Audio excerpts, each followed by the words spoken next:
السلام عليكم ورحمة الله وبركاته. وردفتو تاف دعوتو تخيا أكم ناجرت النجينا كبدني أكيس النجيا كبدن عبدين كبا قافي تكتك وان تنادي هاتي جرا بيا مالف ديتي خجام تجرا أنا بيا dhugaadha itti yaadee itti qophaa'ee karoora tolfadhee biyya hin deemne guduraatis hatattamaan jechuudha kan hin dhaqee faazarii kiyya dhukkubuu ture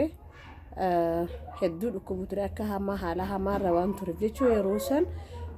dhaqqabadhu ja'anii waan na yaamaniif jecha dingate jechuudha kan hin ka'ee kutee jechuudha eegaan dhaqees abbaan kiyya ni du'ee rabbi rahmatahaa godhuuf eegeenni du'ee booda immoo gaa achumaan ture jechuudha yeroo dheeraan achi taa'ee amataa fi baatii jahaan taa'ee haala hin mijaawin mata isa waan hin jiruuf jecha kaniin achi taa'ee haalinis naaf hin mijoone wanni takka itti yaaddee gootuu fi akkanuma dingatatti haatee deemtu takkaa miti jiruu biyya namaarra silaa biyyuma ifiitii irra wayyaadha garuu immoo waan hin itti yaadiniif jecha anis hatattama waan hin deemiif jecha mucaa tokko asit dhiiseetiin deeme sababa mucaa sanitti mucaanis gaa waan asitti guddateef jecha biyyatti deebuu bikka baaneef hangaan dhaqu biyyattiin deebuu jee na didee sababa sanitti anilleen karaa biyya ormaatti gad deebi'ee jechuudha waan biraatiif miti kanumaaf hin gad deebi'ee ilmoof jechaan deebi'ee ilmoo gaa mucaa dhiiraati dardara biyya tana keessatti waan hedduu takkaa jira ijoolleen eegumsa feetii yoo ijoollee tanan eenyu ijoollee sirraa baduu mala sanittuu gaa amataa fi baatii jahaan kanaa hookaa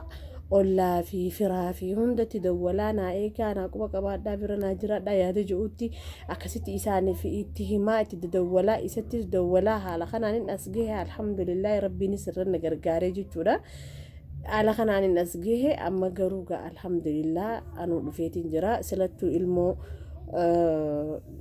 anilleen bira jiraadhu waan hin godhuu danda'u takka illeen hin jiru rabbumaan namaa qajeelcha rabbiin nuuf haa qajeelchuun jira akkasittiin biyyarraa gad dhufee maaliif itti yaadee hin dheeneniin galajee hin deemne asii waniin hin deemeef akkaan isinii hime kanatti hatattamaan waalida kiyya laaluu fi kanin cahaa deemee